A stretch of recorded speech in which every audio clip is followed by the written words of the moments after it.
The simple answer is you throw some nuts in a food processor or a blender and you pulse it together.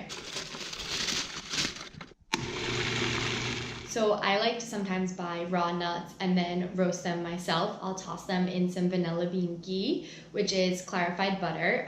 Fourth and Heart is my favorite brand of it. It's so good.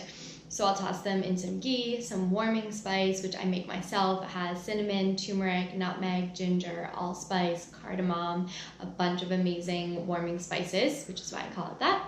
I'll also put in some salt if my nuts are not already salted. So you toss those together, and then I put them in the oven at 300 for about 10-15 minutes until you start to smell them. Your entire kitchen will smell like roasty, delicious, cinnamon, buttery nuts. So good. So you can just use plain nuts that you buy from the store, or you can use roasted nuts that you roast yourself. You can use seeds, so you don't always have to use nuts. You can use a combination. I like to do coconut and cashew butter, freaking delicious. You can also add some flavorings like some vanilla extract, or some coffee would be amazing, some coffee grinds. There's actually a recipe for a peanut butter, coffee, vanilla nut butter in one of my cookbooks. That sounds so good. You can use all different kinds of spices. So once you have the base, right, your nuts, you can really add whatever you want from there to flavor it. If you're a simple kind of gal, you can also just do nuts. That's totally fine too.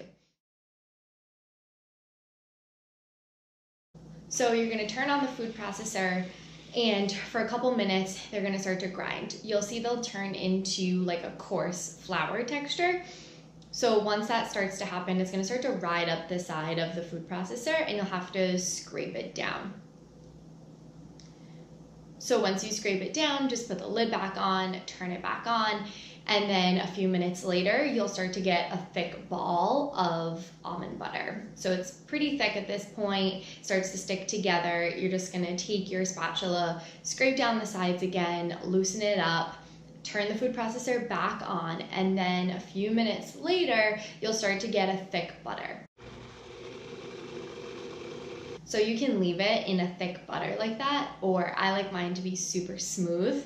So I'll keep the food processor going for a few more minutes, and then you get this nice, creamy, smooth almond butter. So I like to save my containers from my sunbasket that I pour my almond butter into. Also, a good tip is to save your previous nut butters that you may have bought from the store, or your coconut oil jars. That's always a good one to store nut butter in. And then you should store your nut butter in the fridge. Same thing with your nuts and seeds in general. You should put them in the fridge or the freezer. They're less likely to go rancid, which is weird. You won't find them at the store like that, but at home you should definitely do that. So when I make nut butter, I like to sprout my nuts. So what that means is I soak them overnight in some filtered water, some apple cider vinegar, some salt, and that basically gets rid of like any toxins that might be left on them, and it makes them easier to digest. So it fights the anti-nutrients that fight our digestive enzymes, which is sometimes why people can have a hard time digesting them.